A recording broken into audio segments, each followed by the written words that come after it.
एक खबर आई है। खबर क्या है कि डोनाल्ड ट्रंप ने एक मीटिंग बुलाने का काम किया है। जी हाँ, डोनाल्ड ट्रंप मीटिंग बुला रहे हैं। किसकी?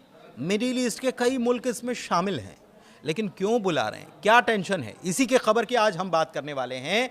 क्योंकि संयुक्त अरब अमीरात यानी कि यूएई, कतर, सऊदी अरब, मिस्र, जॉर्डन, तुर्की, ओमान, बहरीन और कुवैत, इन सभी नेताओं को नेक्स्ट वीक, अगले हफ्ते न्यूयॉर्क में एक अहम मीटिंग के लिए न्योता भेजा गया है। ट्रंप की तरफ से सबको बुलाया गया है। अब माना जा रहा है कि ये जो मीटिंग है ये किस मुद्दे के लिए हो रही है, तो गाज़ा में जो चल रहा है उसको सेंट्रलाइज करके ये मीटिंग होगी, उसी के ऊपर फोकस रहेगा। और इसके अलावा यूएनजीए यानी कि यूनाइटेड नेशन जनरल असेंबली जो है, इसके दौरान ही ये मीटिंग या ये बुलावा जो भेजा गया है सबको कि आइए बैठकर बात करते हैं। दरअसल गजा में जो चल रहा है इसको रोकने और क्षेत्र में स्थिरता बनाने पर चर्चा हो सकती है, ऐसा माना जा रहा है इस मीटिंग में। अरब के अधिकारियों के मुताबिक ट्रंप इजराइल पर दबाव बनाने और शांति प्रयासों को तेज करने की योजना बना रहे हैं, यानी कि इजराइल के ऊपर अमेरिका थोड़ा प्रेशर क्रिएट करे। लेकिन क्या ऐसा होता है सही में, ये आप बताएंगे कमेंट के जरिए।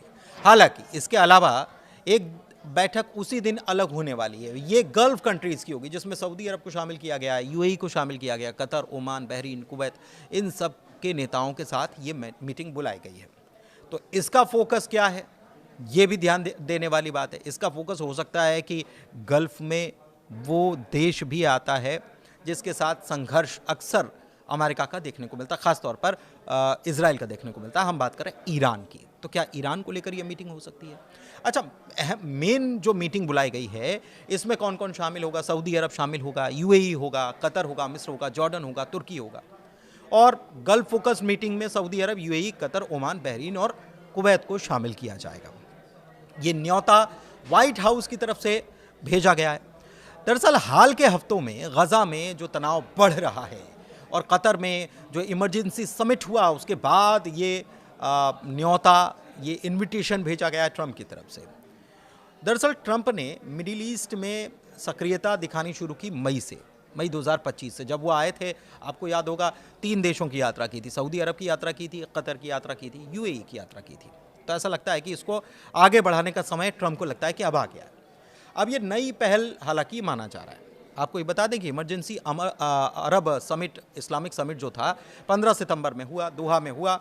मुस्लिम अरब मुल्क जुटे और ये इमरजेंसी मीटिंग थी जिसमें अरब लीग और इस्लामिक कोऑपरेशन ऑर्गेनाइजेशन यानी ओआईसी के सदस्य देश भी थे और सब शामिल हुए। इसका मुख्य उद्देश्य यह था कि इजराइल ने 9 सितंबर 2025 को दोहा में जो हमास के नेताओं पर टारगेट किया था, इसकी निंदा करना, गजा युद्ध को जेनोसाइड बताना और कतर की मध्यस्थता की भूमिका का समर्थन करना जो वो कर रहा था। लेकिन ऐसे में अमेरिका अब इन देशों को अलग से लेकर बैठक करने की तैयारी कर चुका है।